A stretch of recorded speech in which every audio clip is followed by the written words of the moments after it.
Hey guys, welcome back to the channel. I'm John, and today I am super excited to be discussing Retro530 and his amazing collection of light-up marquees.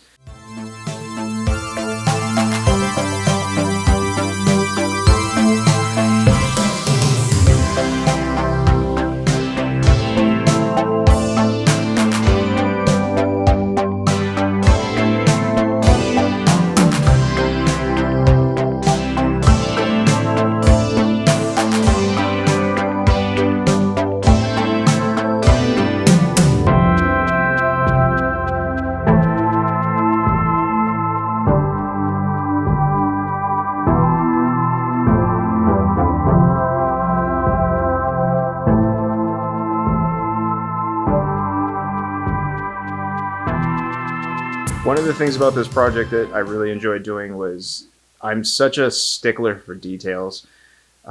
In my business, I've been a graphic designer and a filmmaker for almost 20 years now, so everything I do is very detail-oriented and focused. I'm a really technical, sort of mindseted person, so once I get something in my head, like I need it to be perfect or I just go insane in my own mind. So one of the things that I've really liked about going through with the arcade cabinets and sort of getting them to be where I want to is as you grow and you learn a little bit more now, like I feel like I have a system and a group of people that I can get exactly what I want to get the look I want.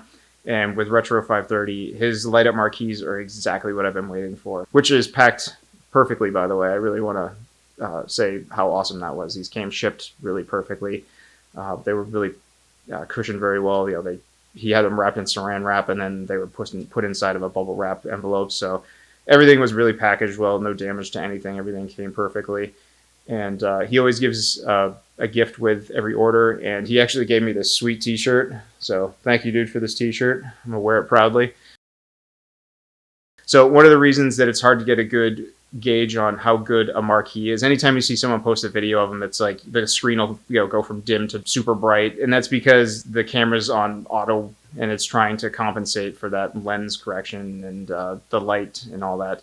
So one of the things that I did is I have my trusty filmmaking light, my Aperture 300D Mark II, and this is one of my go-to lights. It's very bright, and I put a China ball on top of it, so it casts a nice soft light across the whole room. So what I can do is I can accurately measure the light output coming from the marquee and the screen. So those will be perfectly balanced and not overblown. And then I can bring up the ambient light around the room with the aperture light, and that way we get a nice even distribution of light and color temperature. So just with burger time alone, you can already see the difference in quality and how huge it is. Now with my Galaga Miss Pac-Man combo, this was a dreadful vinyl print that I had covered over the original. With Retro530, you can automatically see a difference. Like the original is very green and washed out, just looks bad. It's a really bad vinyl print. But the Retro530 version, look how dark those black levels are. Those colors just pop. Looks gorgeous. Now if I had to nitpick at all, it would be with the Tempest one. It's way better. The new version is way better than the original by a long shot. The colors are more vibrant. The blacks are perfect. But the image is stretched a little bit to fit the narrower form factor, and I really do kind of miss those speaker slots that they have in the original on the left-hand side. Those are gone in the new version, but overall it's still way better. But if I had to nitpick, that would be a nitpick. Final Fight was one that was okay on my original. The blacks are a little greenish and kind of washed out, but as you can see with the Retro530 one, it's stunning. This thing just looks gorgeous. This is perfect compared to that original here in the dark. You can really see how washed out and green that looks. Absolutely perfect. This thing looks stunning. Killer Instinct. This one is so washed out and boring and drab. The new one has all the original logos in there, and the black levels are perfect. The colors really pop. The original in the dark, you can really see the banding even, like there's some print banding going on vertically. And here with the Retro530, look at those black levels, just absolutely perfect. My Mortal Kombat 2, I actually did a video on this one a while back, which I recommend you check out. This is an original graphic that I actually created from the ground up because I couldn't find a good Mortal Kombat 2 graphic anywhere. So I went and did an entirely new high-resolution one that I created myself, pixel by pixel. And the printout I originally had was pretty washed out. The Retro530 one, this thing looks absolutely magnificent. And I'm happy to give it to anyone who wants a copy. Ninja Turtles. This is one I can also nitpick a little bit with. I think the version that I had before, I like the graphics a little bit better, but the colors are way desaturated and not contrasty at all. The new Retro 530 is way punchier and looks way better. I just think the graphics on the original are a little tighter. X-Men is a huge difference. Look how drab and washed out this original arcade one-up is. Now with Retro 530, this thing is just vibrant as all hell with color, and the black levels are perfect. I do like the Marvel logo on the original arcade one-up and where it's placed. But I also like where they put the Konami logo on the Retro 530 one, so that's a happy trade-off right there. So you can really see here with this how beautiful these marquees really look. You can see how bright they are and how, how black those black levels are. That was super important to me as well. When you're really trying to get into how color works, the darker the black is, the more vibrant and rich the color actually is. And everything just looks so good, so sharp, and I am just amazed at how good of a product this is. All of his measurements are super accurate. Everything fits in there perfectly. There's no light bleed at all. Like, it just looks and displays perfectly. Super easy to set up. One of my biggest concerns was, thinking I was going to have to take each one of these cabinets like 3/4 of the way apart to do this. And that really isn't the case. If you're really careful, you can just remove the side screws, the top 2 side screws on each panel, pry everything apart really gently, and you should be able to get those old ones out of there and swap the new ones in there. And that's exactly what we're going to do. I wanted to do a little install video for you guys. So the first thing you do is take out the marquee screws and then the secondary screws on the top end of the side panel.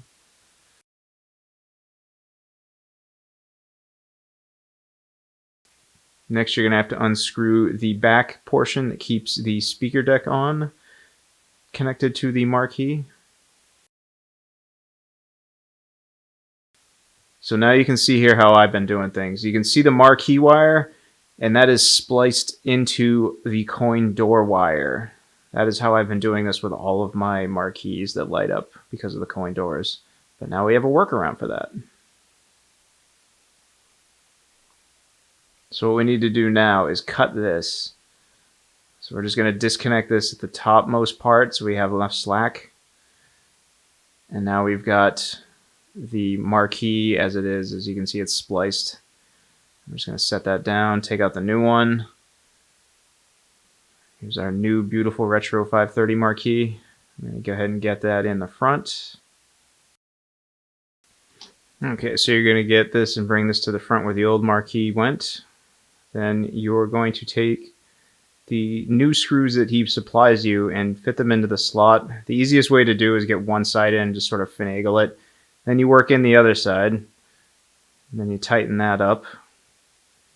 And then what you're going to do is realize that the new speakers that you put in are too big, and then you have to take everything out and start again. So now we have to move our speakers back a little bit because they are too big for the marquee to fit in comfortably. So now we have to slide those back a little bit, drill in some new screw holes.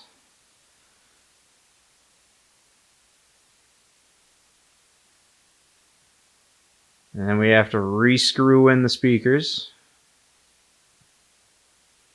And now we're going to vacuum things up because we don't want dust and sawdust and wood everywhere. Alright, we're going to do this again. We're going to fit this in. You sort of finagle it around until you find the screw hole and you tighten it in. And you get the other one in there doing the same method. You tighten things up a little bit. Now we have enough space because our speakers are back a little bit. That whole speaker thing has been such a problem. So we grab our Y connector that we got with the kit, Plug that directly into the power source. No more splicing into the cables. We're also going to take the adapter that he gives us and then plug that directly into the PCB. Now we've got this bottom part of the Y connector and our coin door wire, which we are going to clip. Now we just have a positive and negative. We just need access to those wires. We're going to twist the wires a little bit so they're nice and stiff and easier to manage to get into the adapter that we have for that. Just match up the positive and negative icons on the back of the adapter. Red is positive, black is negative. We tighten the screws on the adapter into the wire so it doesn't go anywhere. Then we plug in the adapter into the bottom of the Y cable. And now we turn on the cabinet and see how we did. And huzzah! We have a beautiful new light up marquee, and the coin doors are going on at the same time because they are sharing power due to this magnificent Y connector. So I could go on and on all day about how awesome these marquees are, and I think that this video hopefully shows you accurately just how good these look in comparison to the old ones. Those old ones were really trash, and now that I have the system set up for knowing exactly how I want to go about things, any future cabinets that I get, I'm going to be going through this exact same process now, where I'll likely be doing something where I order a piece of vinyl to cover up the front kick plates. I'll order my coin doors, and I'll get some marquees from Laramie here, and just get everything going that way. And that way the process will be going. This is how I'll do the process now as I buy each cabinet. And I like that. I like knowing now that there's a system for the extra money that I'm going to have to spend when I buy an arcade one-up, which I know some people get on about and get grumpy about, but it's like, you don't have to do that if you don't want to. So like, I personally feel like it's worth the investment, because to me, getting these to look exactly how I want them to look is part of what's fun about it, and getting it to be, you know, customized for you specifically. And everyone has different likes and the way they go about things. And, you know, I've seen some cabinets that people post, and I'm like, that's not for me. But it doesn't have to be, because it's not my cabinet. I can't recommend Laramie over at Retro530's marquees enough. So I hope you guys like this video, and I hope that the install process makes sense to you. It's really not that complicated. Again, some of the stuff that I had to do here, you probably won't have to do. I know a lot of people don't do the light up coin door thing, so that's probably a step you're not going to have to take in the first place. But if you do, I wanted to include what I had to do to get that to work, just so you can see it now. And it's really not that hard.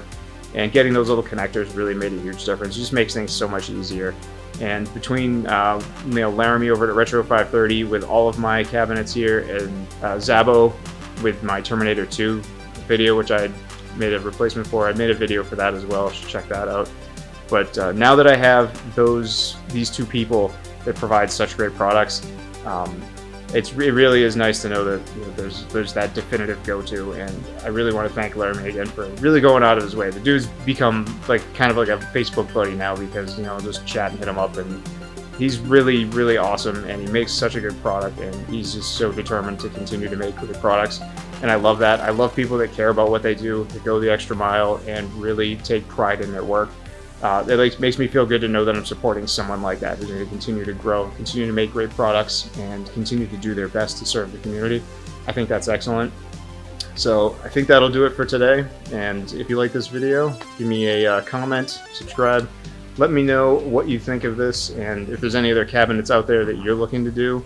I'd be curious to know what some of your methods are, because there's so many different ways to do this, and I love seeing those different methods.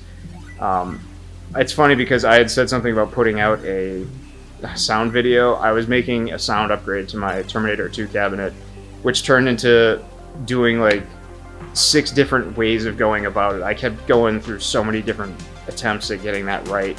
And then it wound up turning into doing all of my cabinets. So all of my arcades now have sound with subwoofers in them. And I was sort of putting together a video for that, but it just turned out to be a mess. You know, some of the stuff I shot didn't save, and then I forgot to shoot some stuff. And with so many different ways of doing it, like, it just became this big muddled mess that hopefully someday I will get around to going through, because these things sound amazing now. It was just the process wasn't entirely captured, and I'm going to try to see if I can fix that in some way, go in and edit some stuff, or see if I can figure something out and salvage that video, because these things sound great and I would like to share how I did it, because I'm really happy. Like, there's nothing now that I want to change with any of these. These are all perfect to me. Like, these are exactly how I want them to look, to sound, and I'm really excited to be able to streamline this process further as new cabinets come out and I get new ones, to just make it easier as time goes on. So again, thank you for stopping by. Be sure to like, comment, and subscribe below, and I will see you guys on the next one.